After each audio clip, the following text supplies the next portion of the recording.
1398년 음력 2월 25일 한양 궁궐 내부는 이른봄 서늘한 기운으로 가득 차 있었습니다. 조선왕조는 건국된 지 이제 겨우 8해. 태조 이성계는 건국의 피로를 겨우 추스르는 중이었고 궁 역시 아직까지는 고려식 제도가 혼재된 상태였습니다. 그날 궁궐에 조용히 한 소녀가 입궁했습니다. 그녀의 이름은 원주 원씨, 훗날 성비라 불리게 되는 인물이었습니다. 태조실록 태조 7년 2월 25일 기사에는 짤막한 문장이 등장합니다. 한문 인진사 원상의 딸을 후궁으로 삼았다. 평범한 한 줄이지만 이 짧은 기록은 51년간 이어지는 긴 운명의 시작이었습니다. 당시 원씨의 나이는 정확히 알려져 있지 않으나 일반적으로 간택후궁의 입궁 연령이 10살에서 15살이었던 점을 고려하면 그녀 역시 어린 나이에 궁에 들어왔음을 알 수 있습니다. 태조에게는 이미 2명의 정비가 있었습니다. 절비 한씨, 현빈 강씨. 그러나 1396년 신덕왕후가 세상을 떠나면서 왕의 곁은 공허함 속에 빠졌습니다. 특히 두 번째 왕비 신덕왕후는 태조가 가장 아꼈던 여인이었기에 그의 사망은 곧 정서적 공백으로 이어졌습니다. 이때 입궁한 원씨는 어떤 의미에서는 태조의 외로움을 달래줄 존재로 간택된 인물이었습니다. 입궁 초기의 그녀는 별다른 봉작 없이 그저 빈이라 불렸습니다. 그러나 시간이 지나며 그녀의 존재는 차츰 중요한 위치로 올라서게 됩니다. 왕조의 실질적 권력이 태종에게 넘어간 이후인 1406년, 태종은 태상왕궁에 거처하던 원씨를 성비로 정식 책봉합니다. 태종실록 11권, 태종 6년 5월 2일에는 이렇게 기록됩니다. 태상왕궁의 빈 원씨를 성비로 삼되 책봉을 알리자 태상왕이 기쁜 빛을 얼굴에 나타내었다. 태조는 말이 적은 성격이었지만 깊은 빛을 드러냈다는 표현은 매우 이례적입니다. 이는 곧 원씨가 오랜 세월 동안 태조의 신뢰와 애정을 받아왔음을 보여주는 중요한 단서입니다. 성비로 책봉되면서 그녀의 아버지 원상은 공조참의로 승진했고 정식 책봉례가 거행됩니다. 임금을 대신해 태종이 직접 책봉례를 주관했으며 이는 원씨가 단순한 후궁 이상의 예우를 받았음을 보여주는 장면입니다. 1408년 5월 태조 이성계가 세상을 떠났습니다. 왕실은 무거운 침묵에 잠겼고 태종은 눈물을 삼키며 조정을 이끌었습니다. 그러나 그때 궁궐 가장 깊숙한 곳에서 조용히 상복을 입은 한 여인이 있었습니다. 바로 성비 원씨였습니다. 태조의 국상 기간 동안 성비는 정비에 준하는 복장을 입고 모든 상제례에 참여하였습니다. 태종실록에는 그녀가 매일 새벽 태조의 영전에 향을 피우며 스스로 제문을 지어 올렸다고 기록되어 있습니다. 태종은 주변 신하들에게 이런 말을 남겼다고 합니다. 부왕의 곁을 오랫동안 지킨 이는 성비뿐이었다. 그 슬픔을 어찌 남들과 같다고 하겠는가. 이 무렵 성비는 실질적으로 궁중 여성들을 통솔하고 조정의 연왕 제사에 대표로 참석하는 역할까지 맡게 됩니다. 궁중에서는 그녀를 궁중의 어른 또는 중궁마마라 부르기도 했다고 전해집니다. 태조의 사후, 태종은 성비에게 유독 각별한 태도를 보입니다. 여기에는 단순한 왕실내우 이상의 정서적인 유대감이 깔려 있었습니다. 원씨는 태종을 친아들처럼 보살폈고 태종 역시 그녀를 어머니와 다르지 않다고 했다는 기록이 태종실록 곳곳에 나타납니다.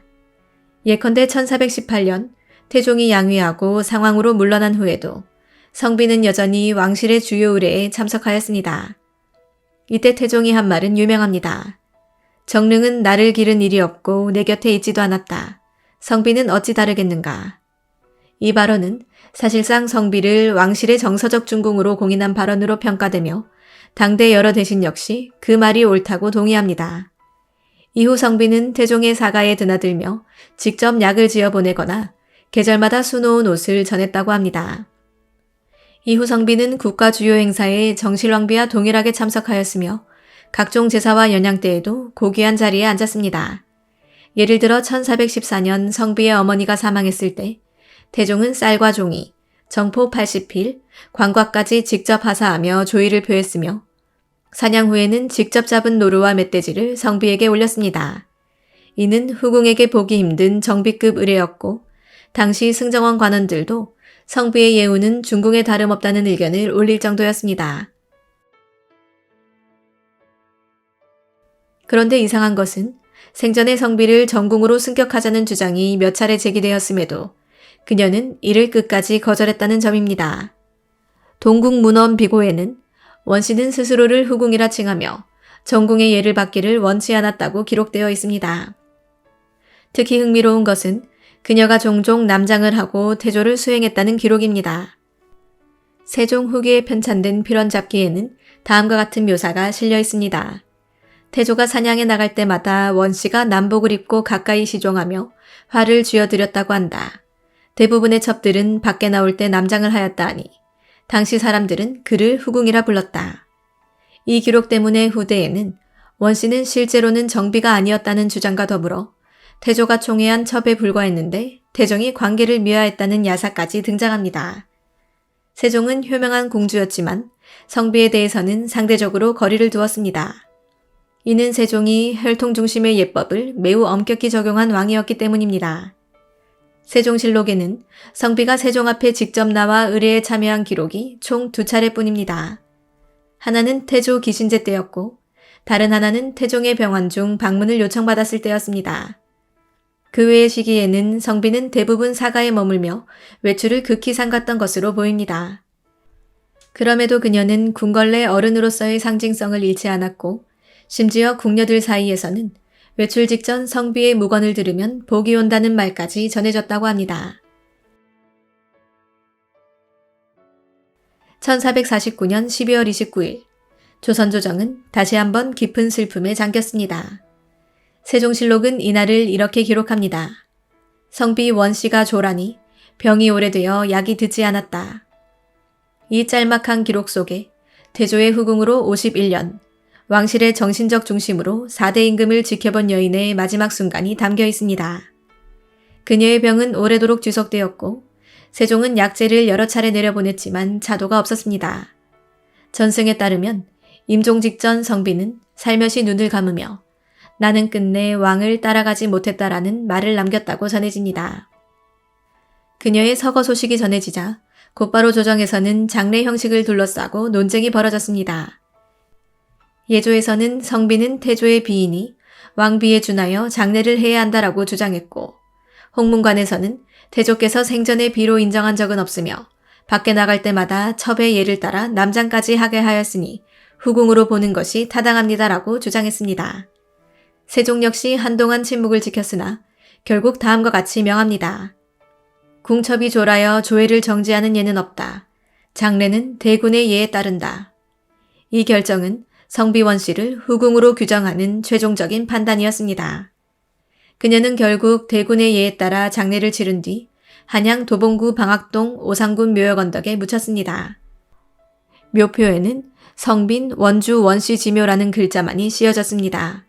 즉 성비가 아니라 성빈으로 표기된 것입니다.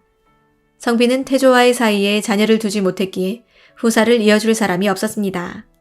이에 따라 조정에서는 태조의 서자 중 한 명인 오상군에게 성비의 제사를 맡게 하였습니다.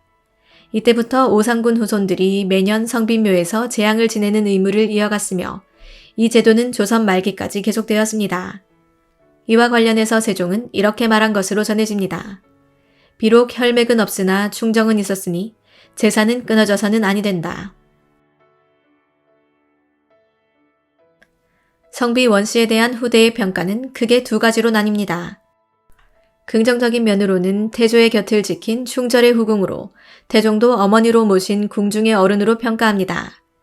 한편으로는 정비로 인정받지 못한 첩에 불과하고 태종이 자신의 권력을 미화하기 위한 수단으로 성비를 띄워올렸다라는 부정적인 평가가 존재합니다. 특히 후자의 시각은 조선 후기 야담집들에서 자주 등장합니다. 연려실 기술에는 태종이 신덕왕후를 싫어한 나머지 성비를 미화하여 정실처럼 대했다는 기록도 남아있습니다. 반면 정사에서는 성비를 왕실 어른으로 평가하며 그녀의 하루하루를 조용하나 정결하였다고 정리합니다. 성비원 씨는 왕후가 아니었습니다. 그렇다고 단순한 후궁이라고 단정짓기도 어렵습니다. 그녀는 조선왕조 초창기에 왕실 여성의 지위가 아직 명확히 정립되지 않았던 시기에 살았던 인물로 그 애매한 지위만큼이나 길고도 고된 책임의 시간을 살아낸 여인이었습니다. 51년 동안 태조의 곁을 지킨 사람, 태종으로부터 계모라는 이름을 받은 사람, 하지만 결국 궁첩이라는 이름으로 장례를 치른 사람. 이 모든 복잡한 요소들이 겹쳐진 존재가 성비 원씨였습니다. 하지만 성비 원씨처럼 이름도 위치도 모호한 존재 역시 조선이라는 왕조가 안착되기까지 반드시 필요했던 한 축이었습니다. 그 잔잔한 충절과 무거운 책임의 시간이 있었기에 조선의 초기 왕실은 무너지지 않고 버틸 수 있었습니다.